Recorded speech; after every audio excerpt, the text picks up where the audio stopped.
For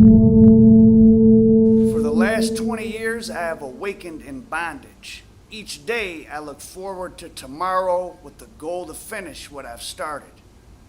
Each day, I pick up the law books looking for the keys to the front gate, because on the other side of that gate is my mom, my children, and my grandchildren. This is an excerpt of the biography Nate Hill wrote and published from the penitentiary. This is his book, Changes. Now, you might recognize the name from a recent controversy with MC Eiht about snitching, but this isn't about that. It's about Nate Hill's story, and it's a big story. And you can click on the link in the description to buy his book, Changes, Story of a Chicago Kingpin. Now, by his own account, Nate Hill was one of the biggest black coke dealers in America in the late 80s and early 90s, moving several thousand kilos a month at his peak. And he was a burgeoning media mogul as well. He launched a record label with hit acts like Nuttin' Nice and Crucial Conflict, and he produced LisaRaye's very first movie, though it never came out. That was the movie that the MC Eiht controversy was about, and he even published a Hebrew Israelite newspaper before fleeing federal indictment while still in his late 20s and successfully hiding out in Africa for several years, all while recovering from an assassination attempt on the streets of Chicago that left him partially paralyzed for a time. He also has a daughter with Carly Red of Love and Hip Hop Atlanta fame. Now, in 1995, Nate Hill was sentenced to life in prison for distributing over 2,000 keys of cocaine in the Chicago area. That was what the indictment talked about, but he did a lot more. And most of the cocaine came from cartel people in California and then in Mexico, and the feds introduced evidence that they knew for sure that he generated at least $15 million in profit, not gross sales. It was a big national news story. So Nate Hill made the top 15 U.S. most wanted list. The U.S. Marshals caught him in a city called Conakry in Guinea, and the United States Diplomatic Security Service and the Guinean National Police all worked with the U.S. Marshals to bring Hill into custody and return him to the U.S. He had been actually set up in that country running a coffee plantation and making a lot of money selling coffee. Now, Nate Hill was born in the Pocket Town section on the south side of Chicago, and in the indictment they said he was the major cocaine supplier of the Gangster Disciples and the Vice Lords. And Nate Hill himself in the book says he was supplying the Black Disciples, the Black P-Stones, the Vice Lords, the Gangster Disciples, and the New Breeds with thousands of kilos of cocaine from the mid-'80s until about 1995 when he claims he stopped. In 1991, when he was at his peak, Hill was shot in Chicago and nearly killed. He was paralyzed for a while. And the reason he got shot was that one of the gangs thought he had left Chicago for LA and New York, where he set up the offices of his record company to avoid paying street tax. Nate Hill himself told jurors this in his opening remarks, though he didn't say which gang it was. But this gives an interesting insight into how the street politics of Chicago worked at that time. You had to pay if you were going to sell dope in Chicago. Now, remember that the Gangster Disciple indictment of '95, when Larry Hoover and most of the hierarchy of the GDs were swooped up from Illinois state prisons where they were already serving time for crimes they'd been personally convicted of over the years. Operation Headache, it was called.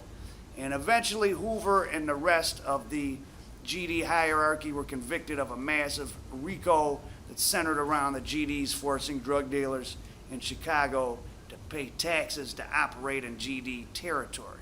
And of course you had Willie Lloyd on the Vice Lord side, who was infamous for his extortion game. So the indictment covered specifically the years of '87 to '95 and the Vice Lords and the Gangster Disciples. And Hill said this, quote, "If the government had offered me 5 years in prison, I would have taken it," said Hill, representing himself at the trial, "but they want to make an example out of me." Feds weren't going to give Nate Hill any 5 or 10 or even 20-year plea.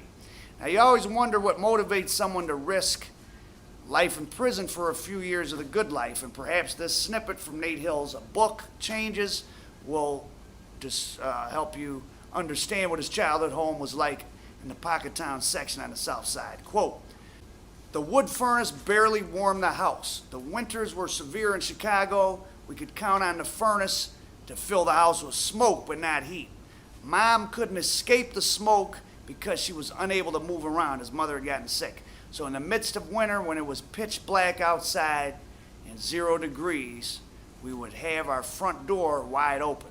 So this is him describing growing up in the 70s in a big major city. I mean, it sounds like something out of the country. So Hill was able to successfully hide out in Africa for several years, but the break that led to his arrest came when the investigator traveled to Las Vegas to interview somebody held on other charges, and they ended up arresting a woman named Alicia Tapes, a former girlfriend and the mother of 3 of Mrs. Hill's children. And Tapes had been indicted in the same case and agreed to cooperate in the investigation, and she said that Nate Hill and Tanya Buford, his current girlfriend, had traveled to California and got false passports where they went to Mexico and then the Bahamas and then Sierra Leone and then Guinea, where they were hiding out. And U.S. Marshal contacted the State Department to help them find Nate Hill in Africa.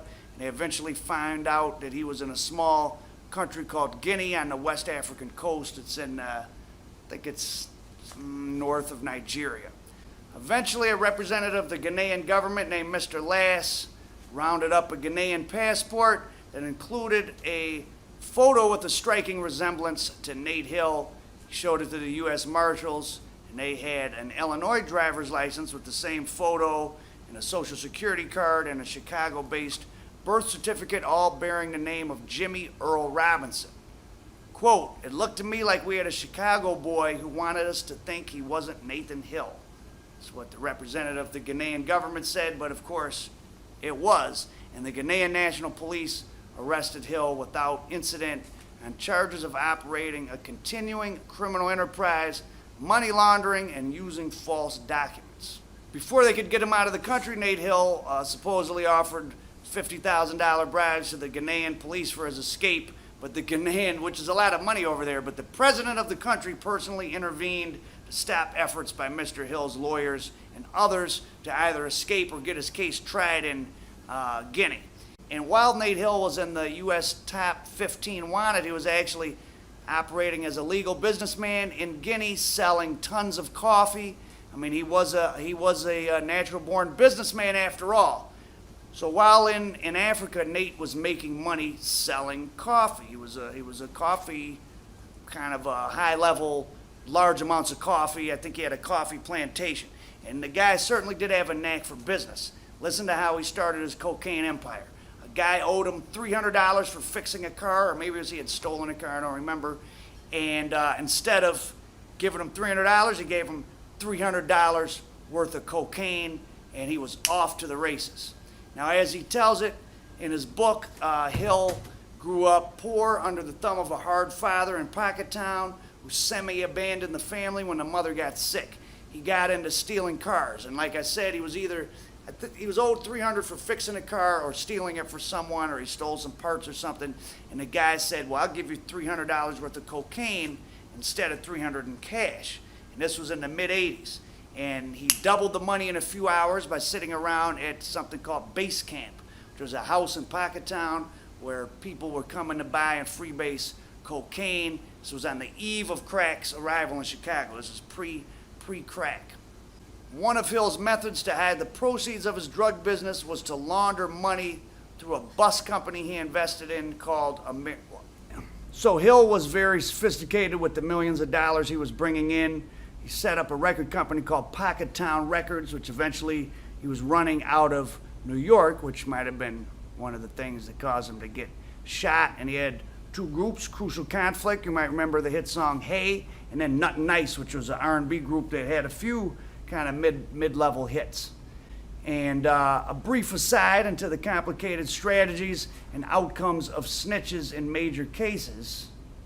Get an idea of the logistics of what was going on. One of the guys who confessed to being a courier in the beginning of December of 92 and into January of 93, so just really a month, this guy named Alvarez. He admitted making 7 trips by commercial airlines in that month from California to Chicago, traveling with luggage that each time was filled with between 5 to 10 keys of cocaine, which he delivered to Hill's underlings. So that's one courier who brought roughly 50 keys in a single month, but he had couriers running all the time. He had trucks coming, and interestingly, that Alvarez guy found out that another courier had been found not guilty at trial, and he tried to withdraw his plea and testimony on the grounds of mental illness, but the judge wasn't buying it, and Alvarez went away along with Nate Hill,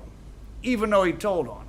After these couriers started getting arrested, I assume Alvarez was one of them, they started transporting chartering Learjets. And between March of 94 and October of 94, a guy named Ward, on behalf of Nate Hill, chartered 8 different trips to Chicago through Van Nuys, California. And testimony was presented at trial that each Learjet trip involved the transportation of about 50 bricks of cocaine. So there's another 350 kilos. While Nate Hill was hiding out in Africa, his sister was acting as a front for Pocket Town Records and helping to launder drug money. And eventually her and 2 others were convicted of money laundering, and 2 of the couriers were acquitted. And before the 1996 trial, 11 other defendants pled guilty. And Nate Hill had this to say about his time on the run, quote, "I ran home to Africa because I was afraid." Nate Hill said the government's case was built on deals with liars trying to avoid stiff prison sentences. And Nate Hill defended himself, and in his book he talks about the fact that he was becoming this media mogul, and he thinks that any black voice with any power in the media was going to be squashed. For example, Larry Hoover's 21st Century Vote Initiative, which had turned out voters in the 1994 Illinois elections, was one of those things, and Hill questions whether the 1995 Gangster Disciple indictment, which came a year after Hoover stepped up his political activities, had a connection. And he says something else interesting to at least think about, who knows if it's true. In 1995, the year after Hoover got political with growth and development and 21st Century Vote, homicides fell in Chicago by about 20%, which Nate Hill attributes to Larry Hoover's orders to slow down violence to the Gangster Disciples, who were the dominant group in Chicago at that time. Now, this could have some validity, but of course 1995 was also the year Nate Hill's cocaine stopped coming in so plentifully to the Windy City from his Mexican cartel connections as well. And Nate Hill talks about his own involvement with the now popular but then obscure Hebrew Israelite movement, and the fact that as part of his burgeoning little media empire, he did publish a Hebrew Israelite Final Call-esque, if you will, newspaper that he says was picking up a lot of momentum before his indictment and eventual incarceration. Now, given Nate Hill's cash resources, he once lost $8 million in cash hidden in a storage locker. He took that licking and kept on ticking. In the first stages of success he was having in a music business, nothing nice, Crucial Conflict. He got this movie made with MC Eiht and LisaRaye. He had a Hebrew Israelite themed newspaper. Who knows? He could have been a real force on the social landscape. On the other hand, it's also easy to start businesses and have a little success when you dump enough money into it. But we'll never know what would have become of Nate Hill's media empire. He definitely had amazing business skills, though, that's for sure. In his book, he describes in minutia how he turned $300 of cocaine into millions and millions of dollars. I won't go into that here, but you can read his book and check it out. So a little more about the movie. Nate Hill invested more than $700,000 in his drug profits to finance a movie called Reasons, loosely based on Nate Hill's life story. Now, Reasons never saw the light of day. The indictment came out and people blocked its release, but in the words of the federal government, they said this about the plot, quote, "The bad guys won in the end." And this movie was LisaRaye's introduction to the film industry when she was discovered. And as an interesting aside, LisaRaye's father was a well-known street figure in Chicago up to the early 80s. I think he was a big numbers guy, and he was in a wheelchair, and he got killed by a younger girlfriend and her brother or something when LisaRaye was young. And then there's MC Eiht, the star of the film, who supposedly gave some sort of info against Hill, but I don't know how he could have hurt his case when Hill didn't even deny selling cocaine. Hill's only real defense, remember he defended himself. Hill really didn't deny any of the drug charges. He simply said he had stopped selling 5 years before the indictment, which would put him outside of the statute of limitations. And Hill goes into a lot of depth about the logistics of the people we met in California and what went on in Mexico, and I'm not sure what happened with those people. I mean, he doesn't name them by name, I guess, so it's not too much detail. In May of 1999, Nate Hill was convicted by a federal jury of supplying more than 3 tons of cocaine to 2 of Chicago's largest street gangs, specifically the GDs and the Vice Lords, for nearly a decade. Nate Hill was also found guilty of ordering hits on 3 of his enemies. 2 were killed, and the 3rd survived despite being shot several times in the head. These were mostly people that had tried to kidnap Nate Hill or his family members for ransom. The 7-woman, 5-man jury deliberated over 4 days before convicting Hill on 7 counts of narcotics conspiracy, tax fraud, money laundering, and operating a continuing criminal enterprise. 24 other people had been previously convicted or pled guilty for their roles in Nate Hill's drug operation, which had continued operating for 6 months in 1996 after he was charged and fled the country, authorities said. To get a sense of how much money he was making at his prime, in 1995 alone, Nate Hill went on a $2 million buying spree, purchased an 8-seat aircraft, a 73-foot yacht, a luxury speedboat, and a house near Kankakee with an indoor pool and private lake. This is while he was in his wheelchair and he was starting up Pockettown Records. In that same year, in 95, agents from the DEA recovered like $2 million in cash of Hill's that was hidden in the trunk of a car at a storage locker in Alsip, Illinois. Now, Nate Hill in his book says there was $8 million in that car and that the feds or the local police stole the rest. But even that, didn't crumble his empire, so he must have had some more millions. So he's making a lot of money. So this was just a partial highlight reel of Nate Hill's book, Changes, a guy from Pockettown, Southside Chicago. All the information's from his own book and a few newspaper articles in the Chicago Tribune and press releases from the U.S. Marshals and DEA. If you find it interesting or want to show Nate Hill some support, click the link to buy his ebook, Changes, Story of a Chicago Kingpin, or send him some money. I'll put his inmate number below. Nate Hill, Pockettown, Chicago, American Dope.